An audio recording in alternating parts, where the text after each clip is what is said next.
As portas do Santo Sepulcro se abrem para o ingresso solene na vigília de cada domingo de Quaresma, um rito antigo que repete o acolhimento dos franciscanos às gerações de peregrinos. Esse slogan fere o sentimento de todos os cristãos em Israel. São as palavras da carta que o custódio da Terra Santa escreveu a Shimon Peres para condenar os recentes atos de vandalismo que atingiram igrejas e mosteiros cristãos, especialmente em Jerusalém. 70 anos depois de ter desafiado os nazistas e salvado a vida de 2 crianças, irmã Marie Emilienne se tornou justa entre as nações. O ato heróico da irmã francesa celebrado em Jerusalém com a cerimônia solene no Museu do Holocausto. Na próxima semana começam as peregrinações quaresmais dos franciscanos. O primeiro santuário a ser visitado é o Dominus Flevit, que recorda as lágrimas de Jesus por Jerusalém. Junto com o Padre Aliata, arqueólogo do Estúdio Bíblico Franciscano, fazemos a nossa peregrinação ao lugar santo. Em Jerusalém são 2 da tarde. É a vigília do primeiro domingo da Quaresma e a dar início a essa solene celebração são as portas do Santo Sepulcro que se abrem para deixar entrar a procissão dos franciscanos, guardiões do lugar santo, que acompanham e introduzem na Basílica Dom William Somali, bispo auxiliar do Patriarca Latino de Jerusalém. Uma cerimônia que se repetirá cada sábado nesse período de preparação à Páscoa. Do convento de São Salvador, os frades chegam ao Patriarcado Latino e com eles o bispo chega ao lugar santo, onde é de modo particular grande o número de cristãos locais e de peregrinos. É maravilhoso estar aqui nesse momento. Não posso descrever aquilo que sinto, é verdadeiramente muito emocionante, toca o coração, tolhe a respiração. Um rito antigo que reúne os cristãos há séculos, mas assombra e fascina também os fiéis de outras religiões. É muito bonito ver pessoas cujo coração assim repleto de Deus e outras pessoas vindas de todo o mundo para entrar em contato com Deus. Um rito, esse do ingresso ao Santo Sepulcro, que existe há séculos e se entrelaça com a história dos franciscanos, desse santuário de toda a Terra Santa. Isso nos é relatado pelo vigário da custódia, Padre Artemio. Em 1187, Saladino conquista Jerusalém. A primeira coisa que faz é arrebentar os sinos do Santo Sepulcro. O sino é a voz de Deus. Quis, de um certo modo, eliminar a voz de Deus dos cristãos.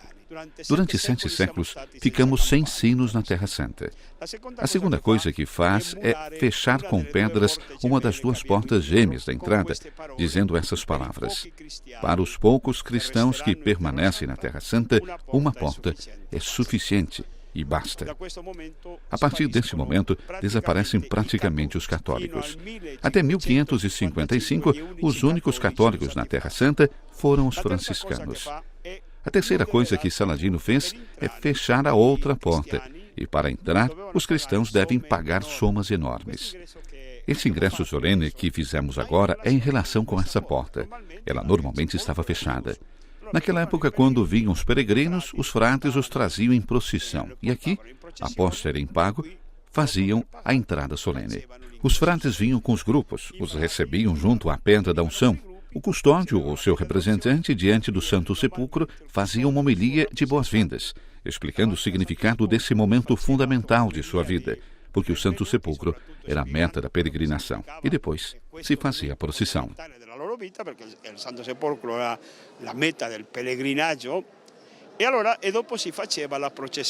Ainda hoje a procissão começa na Capela do Santíssimo ou da Aparição e prossegue através da Basílica, recordando diversos acontecimentos da vida de Cristo, percorrendo essas pedras da memória desde o ponto mais profundo onde Santa Helena encontrou a cruz até a altura do Calvário, até a capela que cobre o sepulcro vazio, em torno do qual a procissão dá 3 voltas, ao ritmo do som do órgão e do canto gregoriano, que remetem à ressurreição do Salvador.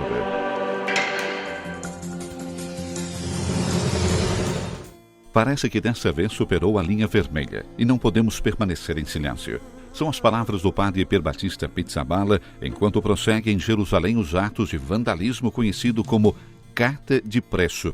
É o nome dado a essa campanha de violência por parte de alguns colonos israelenses nacionalistas.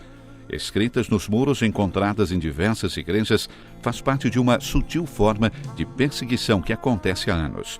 As provocações aos religiosos e os insultos desses extremistas já animaram os debates na Cidade Santa, mas a série de grafites e slogans em hebraico dessas últimas semanas levaram também o custódio da Terra Santa a escrever diretamente ao presidente do Estado de Israel, Shimon Peres.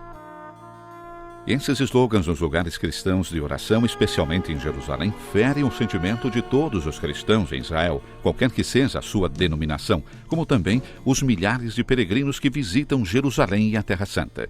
Daquilo que eu sei, escreveu o padre Pier Battista Pizzaballa, ninguém foi preso ainda por essas ações, mas são um exemplo doloroso de uma série de ações símiles acontecidas recentemente. Não esconde sua preocupação e o seu desaponto por gestos que não encontram precedentes por uma tal gravidade. Serei agradecido, conclui o custódio, se o senhor pudesse usar todo o seu poder e a sua influência com as autoridades para que esse perigoso estilo de ações seja erradicado antes que se torne parte habitual da vida dos cristãos em Israel.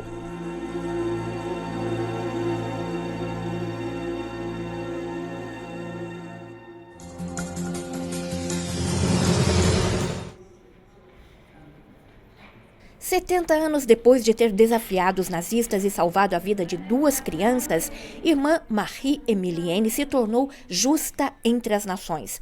Um ato heróico da irmã que foi celebrado em Jerusalém no Museu do Holocausto, cerimônia reservada a quem com extrema coragem ajudou os judeus a fugirem dos campos de concentração.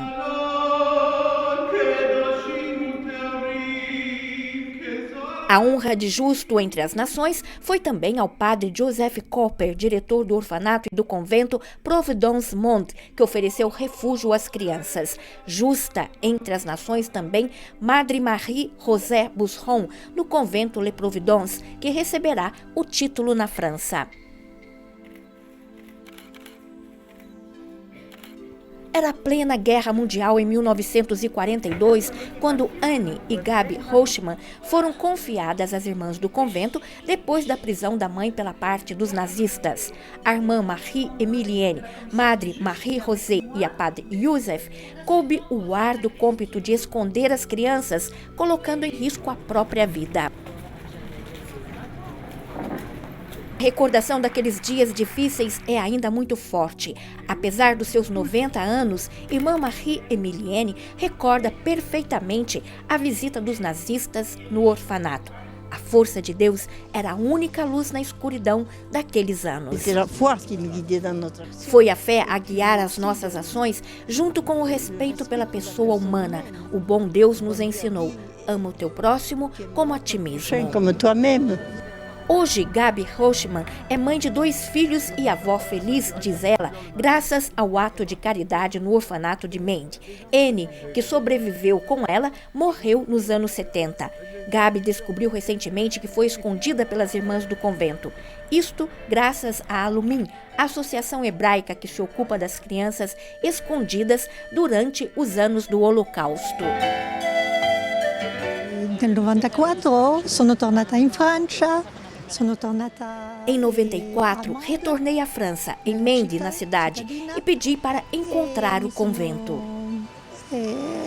Ho chiesto qua e là come potevo ritrovare e ho ritrovato il convento. Ali, o seu encontro com a irmã Marie Emilienne, depois de tantos anos de silêncio. Uma história dolorosa e com bom fim, como existem outras para serem descobertas sobre a cooperação entre cristãos e judeus durante o Holocausto, diz Padre Niehaus, vigário patriarcal para a comunidade de língua hebraica em Israel. Penso que quando os judeus reconhecem as ações daqueles que os salvaram durante a Shoah, acontece um forte efeito neles e permite que eles possam ver os cristãos também como amigos, que os cristãos colocaram a própria vida em risco por eles. Este relacionamento contribui grandemente para curar as relações entre judeus e cristãos, um ato de dever que pode consentir a superação dos traumas do passado.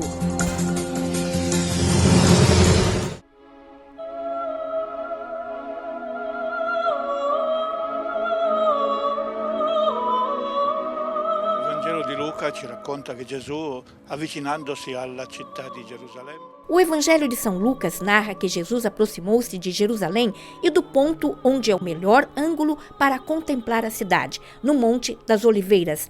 Ali ele ficou triste, sofreu e chorou.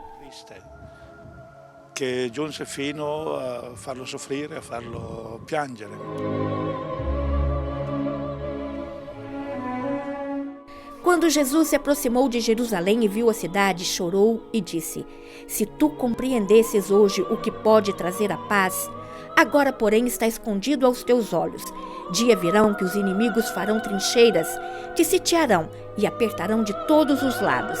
Esmagarão a ti e a teus filhos, e não deixarão em ti pedra sobre pedra, porque não conhecestes o tempo em que foste visitada.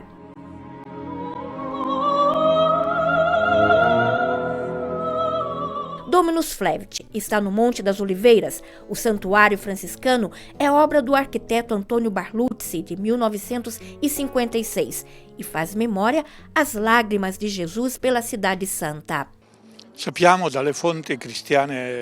Sabemos das fontes cristãs antigas que o Monte das Oliveiras foi um centro importante para a memória dos primeiros cristãos. De uma parte do Monte das Oliveiras, olhando em direção a Jerusalém, se podia ver ainda os restos da gloriosa cidade antiga destruída, e assim também as partes da Nova Jerusalém que os romanos estavam construindo.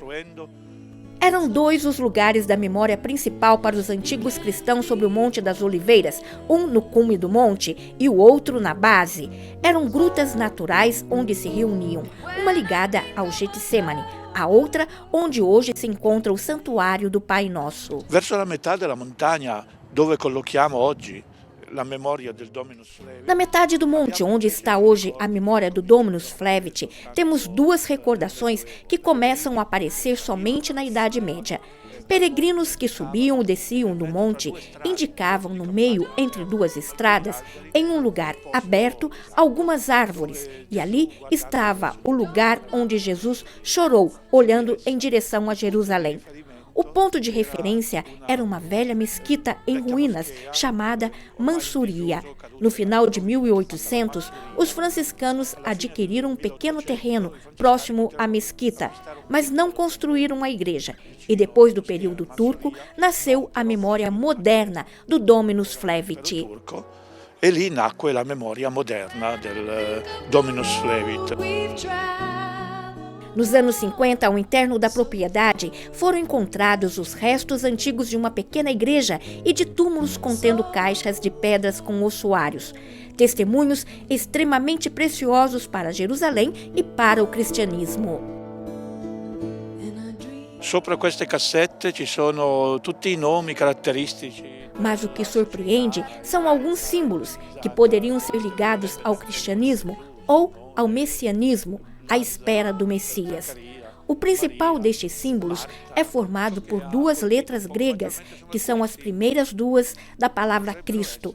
Como letras latinas, se assemelham um pouco ao P e ao X, que nós continuamos usando nos paramentos litúrgicos com o mesmo significado cristão. Sobre estas caixas estão todos os nomes característicos da sociedade hebraica de Jerusalém do tempo de Jesus. Nomes que lembram Simão, Lázaro, Zacarias, Maria, Marta e do próprio Jesus.